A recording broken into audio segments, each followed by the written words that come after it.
Happy days and welcome to the first leg of my UK tour. Business Behind the Curtain, and I am starting at one of the most nostalgic places in the UK. I am starting a place where many people finish and many people start. Where I am here today isn't a place where people just come to visit. It's more of an emotional experience because of the historic, I'm going to say, connectivity that this part of the UK has with so many people. His name in itself, Land's End, is a name that echoes through, I'm going to say, the majority of the UK mindset and abroad. When you think of the word Land's End, people instantly know, yeah, that's the UK. When you're in the UK, you say Land's End, people instantly know where that is, what it means.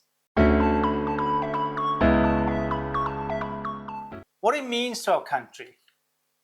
And here we are, I've got someone with me today that's been running this crazy, and when I thought the Land's End, I thought of this single, single gift shop perched at the end of a cliff, and you'd come and purchase your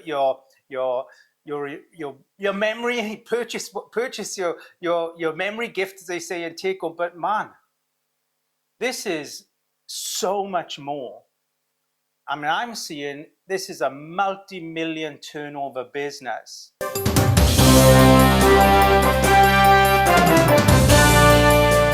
That's here to cater for people's memories. That's here to cater for people's experience, whether it's a day, whether it's a week, whether it's an hour. This is a huge empire we have here. I'm going to use the word empire because I didn't realize that it was such a big business here. And let me introduce this beautiful man, David Hawkin, who has volunteered himself from what is the Land's End Hotel to spend a bit of time with me and talk about the business, talk about the journey, talk about your journey, because you come in here after studying advertising and being what you said was just a kind of casual worker. Yeah, seasonal worker. Seasonal worker, there we are. There are, you got me. And now, of course, you're full time, and you are, am I right in saying you're the marketing manager? Yes, yeah, that's correct. Yeah, so I'm marketing manager for the sites that we have here in Cornwall, as well as some of the wider sites within the group across the south of England. And don't be fooled by how short he may look here, because when I met him, this man breathes different air to anybody else. You're 6 foot. 6'5". 6'5", man. It's a different world to most people. It truly is. But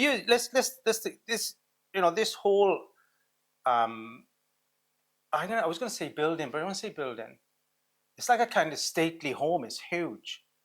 I mean, it's got a huge history with it. You know, it was originally built as what is a temperance hotel in 1860. Yes, yeah. To encourage alcohol abstinence.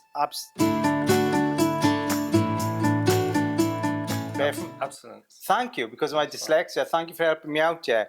And a reprieve from the indulgence of Victorian lifestyle. I mean, what does that mean? It means that it was somewhere we come and just kind of get away from it all. Is that what it's saying? I believe so. Yeah. Which is exactly what it is now. Absolutely. It's the same thing. It's a place where people come to experience, I think, getting away from digital technology, getting away from concrete city, getting away from, the busyness of urban city, the extremity of this. They come here and it is a different energy. Yeah, no, I completely agree. Yeah, I mean, it's 110 acres of quite literally an area of outstanding natural beauty. Yes, yes. And tell me, what kind of work has to go in maintaining this then? Because I'm thinking about the cost and thinking about you're reliant on visitors. Yeah, I mean, there's a huge amount of work which goes into the whole site. So our maintenance team are absolutely fantastic, as are our groundkeepers, our site presentation guys. Wow. Every member of staff, of course, but those guys look after the buildings, look after the grounds. You know, it's constant paint. What is the head count here then? In terms of Staff, yeah. So it fluctuates obviously throughout the year. We probably have a core team of about 60 full-time members of staff, but obviously that'll increase to 150, 200 come peak season. And you know, for many people that have come back and for you today, they would never have that concept that, you know, you're 60 to 80 to 150 staff. Yeah. That in itself is what? What are we looking at? Just salaries, annual salaries. Yeah, exactly. Yeah. We you know, this is a huge machine.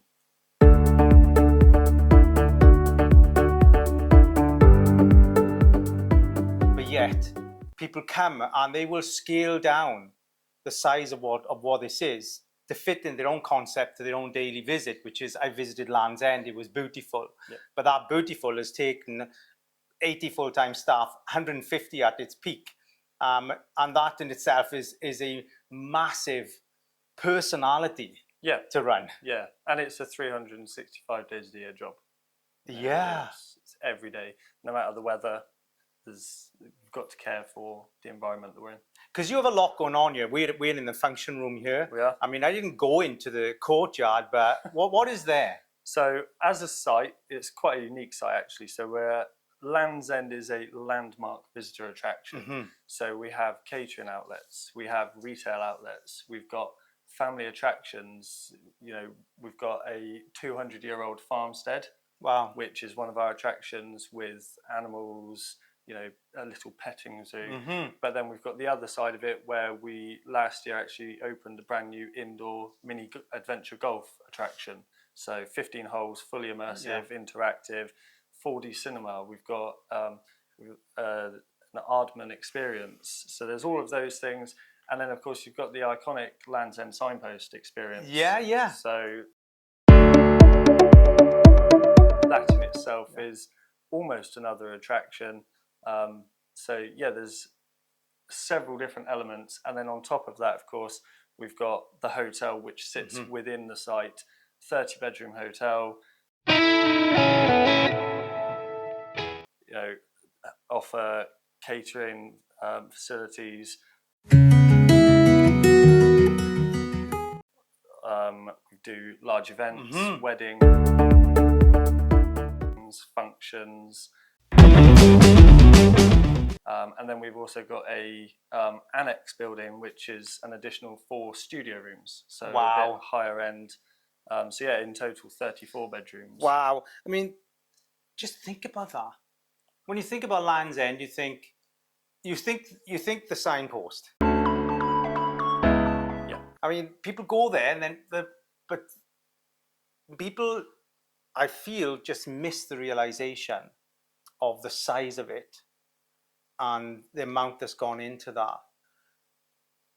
Then, you know, you talk about the mini golf course and all these things, because again, people come and see this as an attraction, but as a business, you've got to be constantly thinking in how you upgrade, what you bring in, and strategize and analyze that. Yeah, so obviously it's cliche to say, of course, but we try and offer something for everybody. Mm-hmm. And at different times of the year, there is something for everyone, whether it be the middle of the depths of winter when people are coming down and they just want to grab a coffee and watch the magnificent storms in the area. Oh, wow.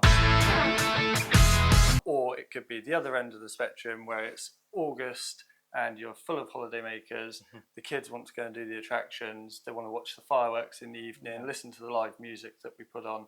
We really do try and cater for everybody. But what we're trying to do more of in the last couple of years, since particularly COVID, is really bring that sense of place back to Land's End. So although we invest in family attractions that may not suit every market, actually linking those to the stories and the myths and the legends around the lost land of Lioness between here and the Isles of Scilly it's all about bringing a sense of place, and we are quintessentially Cornish. Yeah. So thinking about it as a business, you're reliant on per head, effectively per head of amount of people that come on a daily basis, and then being seasonal, would it be fair to say that one part of the business will support another, one time of the business in a given year will support another time of the business in a given year where there's less footfall? Yeah, of course. And for us as a business, it's about smart working.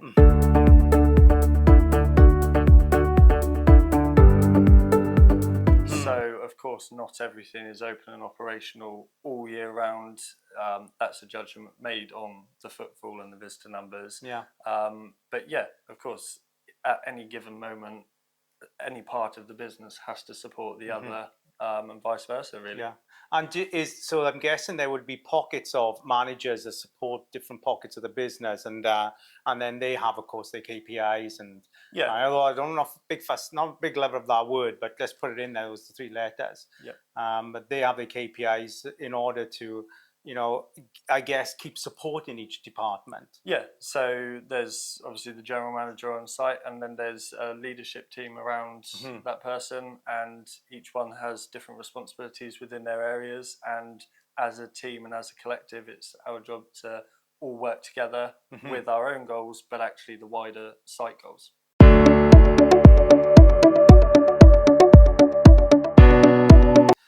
I mean, I want to bring this in because here we're at Land's End, and this is probably one of the most established visitor sites in the UK, and globally.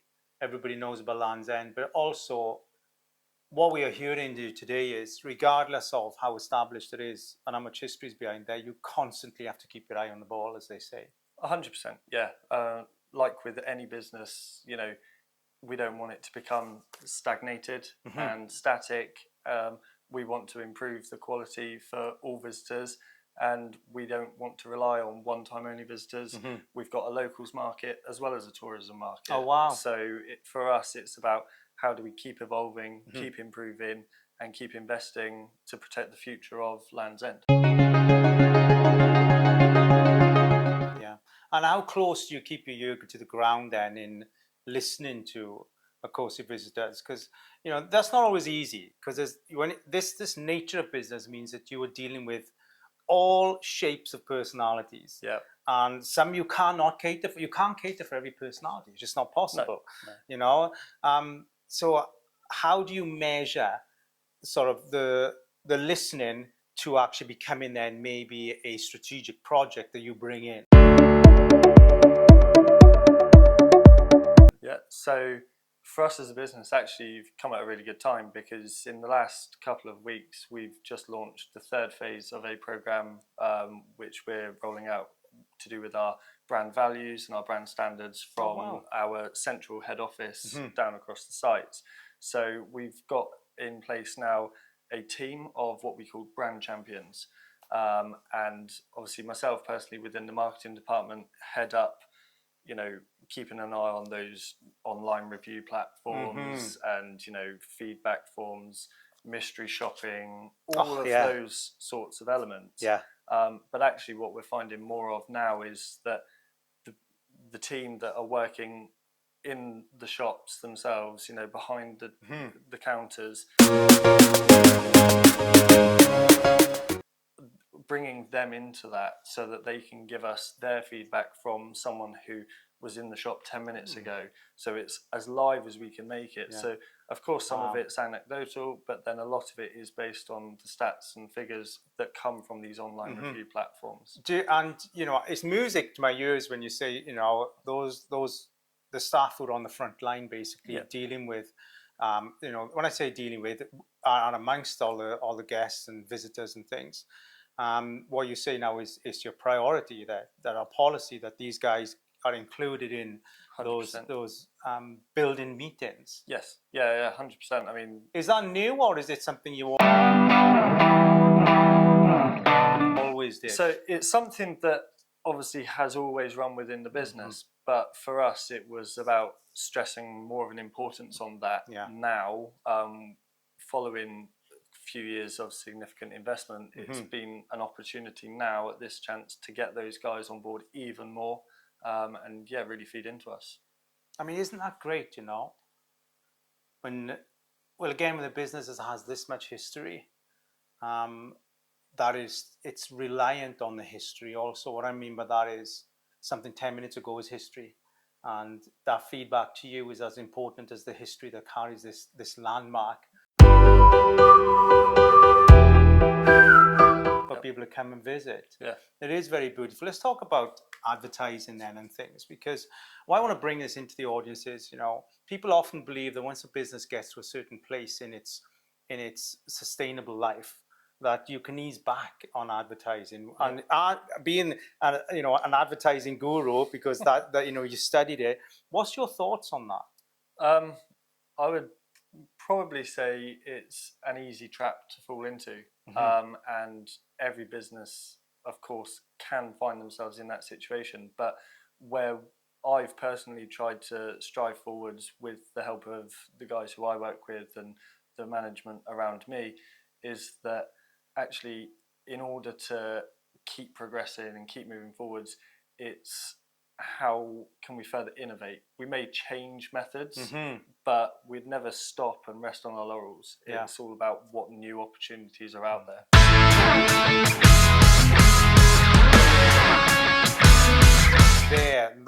That is. I'm so pleased you went into that, because you're right.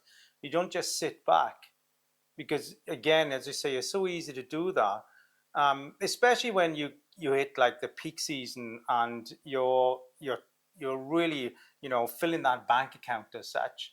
It's easy to lose track then of, wait, once you go into the depth of winter, it's a whole different story. Yeah.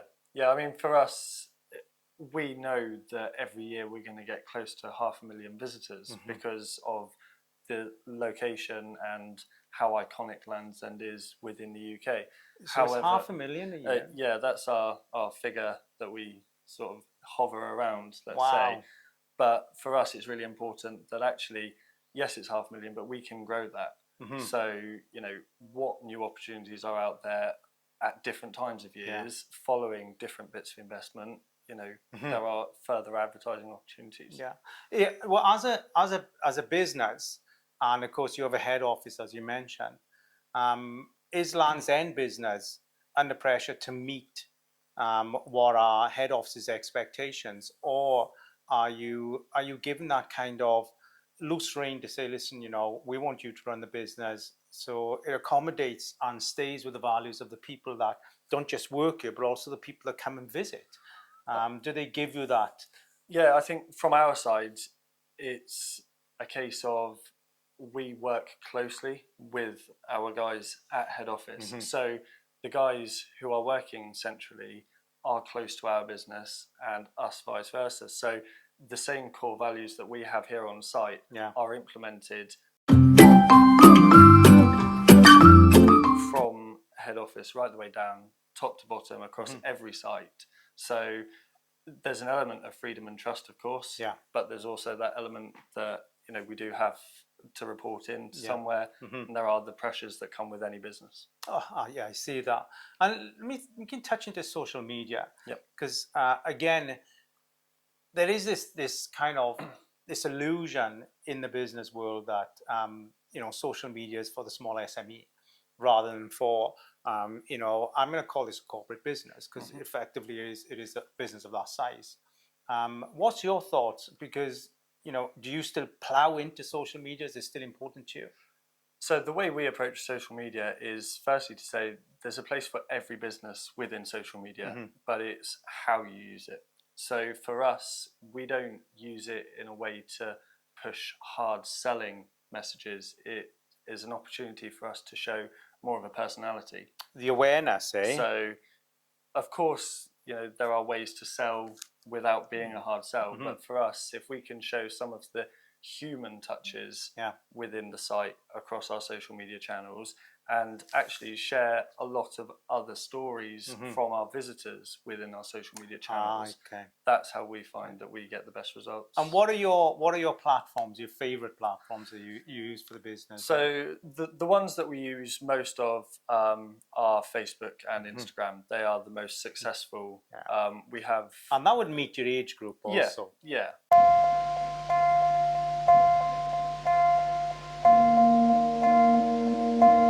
Successful. We've tried a few others. We do have a presence on some, but they just don't hit the market and the message that we're trying to achieve. I always believe that if you want to employ someone in marketing or any kind of social media, employ someone half your age. I'm a massive believer in that, because my YouTube manager is 18-year-old, because he knows AI the way I don't. That's it. Yeah. So I always believe you should do that. So where do you see the marketing going for this business then? I know it's quite a big question. Yeah. Because it's an historic landmark that you have in the sell in a modern platform. Yeah. The social media. Yeah. So, I mean, it's almost impossible to answer, really, because you don't know what's 5 years around the corner. I mean, were we all talking about AI like we are today 10 years ago? Probably not. For me, it's about keeping the history and the heritage of Land's End alive, but using the modern and current technologies as they develop and as they move forward. How can we as a business be on the forefront and help, leading with that technology to help keep the story of this place alive? I mean, it's been here for thousands of years. Yeah.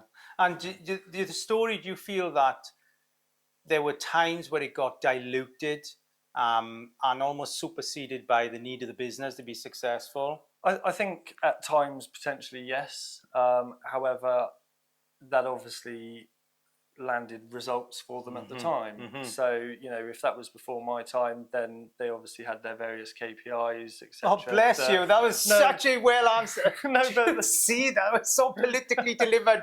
No, but I get it. They had their measurables that they needed to achieve.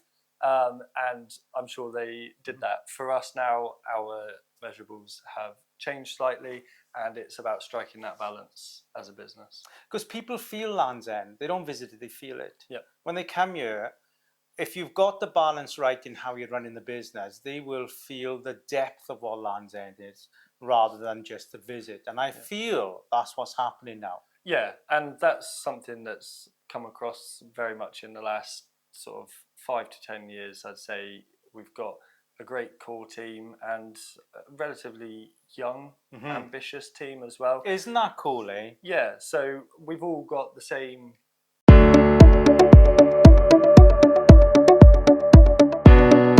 end goal. I mean, I don't say end goal because there is no end.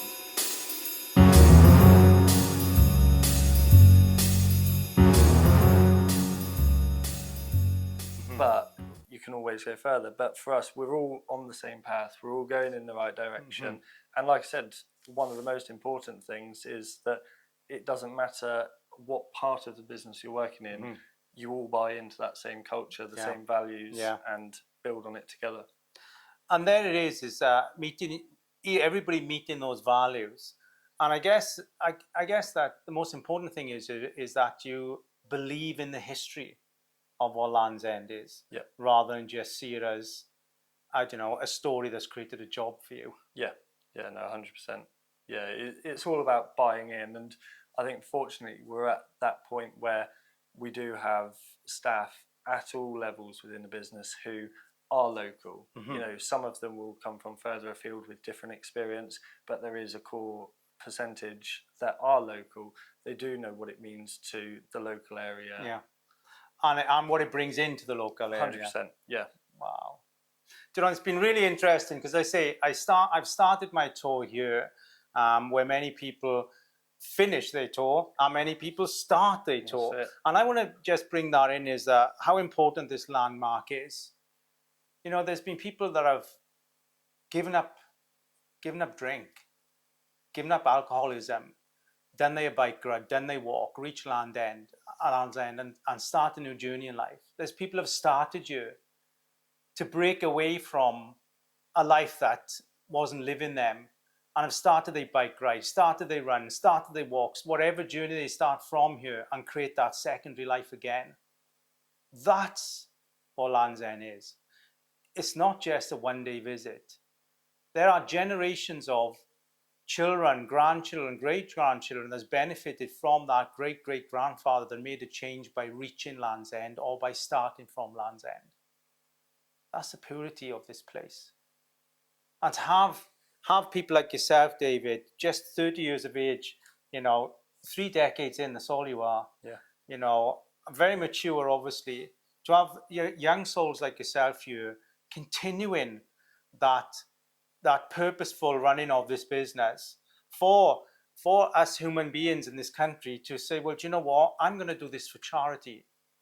And then for the majority, somehow Land's End just makes its way into that charity event. That's it.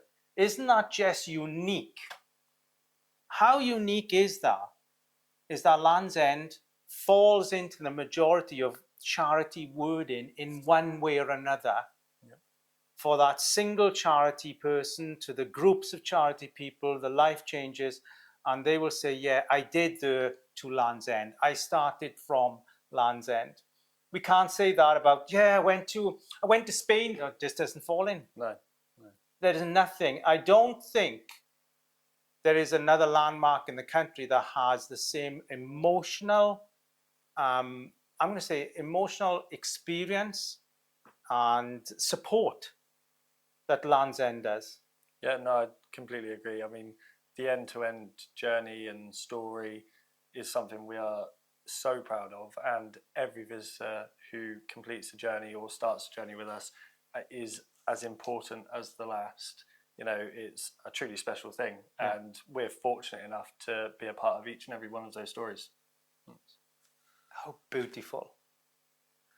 I almost get emotional. This has been such a fantastic chance to speak, bring Land's End into the front in the way this is. I mean, I would like to go into more the business part, but you know what? We don't need to, because, this is I said in the beginning, it's a multi-million turnover business. It has to be. I'm going to say that in the size of emotional millions, this place is worth hundreds of millions to everybody that comes here. Yeah, you can't put a figure on it. No, you cannot. That's Land's End, and that's the start of my tour. It's just beautiful. So what's the conclusion here? What we learned here today at Land's End is that it's a mass business that relies on over 500,000, 500,000 visitors a year to come and keep it sustained, keep permanently 80 people in lifestyle, in salaries, permanently having to restructure, relook and rework the whole feel of an established business that's renowned globally, but yet still at any given point, it can become as fragile as the next. It can become as in danger of being extinct as the next business. The realization here is that it doesn't matter the size of what you have beneath you, above you, around you as a business, you constantly have to keep reevaluating, keep rethinking. Know that it doesn't matter how much history you have behind you, you have to still maintain a modern approach to what is sustaining a modern business in what this would be its historic existence. Land's End. It's been a beautiful day. I guess what's left me now is just to get my picture with, of course, the signpost. Let's go and get that done. Happy days.